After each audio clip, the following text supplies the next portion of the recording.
নমস্কার, বাঙালি রান্নাঘরে আপনাদের সবাইকে স্বাগত। আজ আমার রেসিপি চিংড়ি আলু চচ্চড়ি।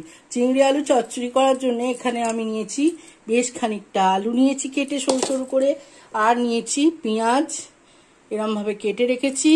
আর এখানে একটা মশলা তৈরি করব। এখানে নিয়েছি এই 3 চামচে মতন, বড় চামচে 3 চামচে পোস্ত, 2 চামচে সাদা সর্ষে আর কিছুটা চিনেবাদাম। এটা দিয়ে প্রথমে এটা শুকনো গুঁড়িয়ে নেবো, তারপর এখানে একটু নারকেল কুচি দিয়ে ভালো করে জল দিয়ে একটু বেটে নেবো। তেল গরম হয়ে গেছে, আমি এখানে নেব বেশ খানিকটা চিংড়ি মাছ। এটাকে আমি প্রথমে হালকা করে ভেজে তুলে নেব।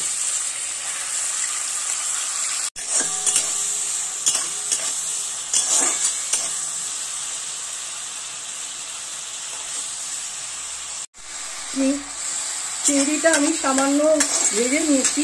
এখানে দেবো একটা শুকনো লঙ্কা আর দেবো বেশ কিছুটা কালো জিরে। দেওয়ার পর এখানে আমি একে একে আলুগুলো দিয়ে দেবো। এখানে দিলাম আলু, বেশ খানিকটা আলু নিয়েছি, আর এটা সম্পূর্ণ ভাপে হবে। আর এখানে নেব খানিকটা পেঁয়াজ। এরপর আমি এটাকে ভালো করে নাড়াচাড়া করব।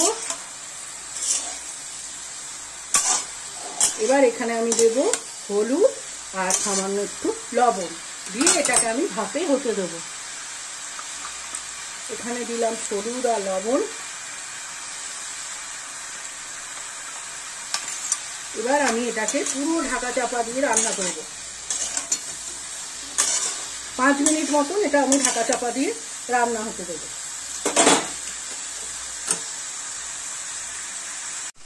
এখানে আমি আলু আর পেঁয়াজ আর চিংড়ি মাছ একসাথে কড়াইয়ের মধ্যে দিয়ে আমি ভালো করে একটুখানি নাড়াচাড়া করে দেবো। আর ভাপে আমি এটা কিছুক্ষণ রাখবো, ওই 3 মিনিট মতো ভাপে ঢাকা চাপা দিয়ে রান্না হতে দেবো। 3 মিনিট পর আমি ফিরে এলাম, চাপা খুললাম। এখানে যেটা দিতে হবে বেশ খানিকটা কাঁচা লঙ্কা, এটা কাঁচা লঙ্কার উপরে হবে, আর 2টো মাঝারি সাইজের টমেটো। এবার এটাকে দিয়ে আমি আরও কিছুক্ষণ এটা ভাপে হতে দেবো। আমি যে মশলাটা আমি বেটে রেখেছিলাম আপনাদের দেখিয়েছি, সেই মশলাটা আমি এর মধ্যে দিয়ে দিয়েছি। দেওয়ার পর আমি কিছুক্ষণ রেখে এটাকে আমি রান্না হতে দেবো।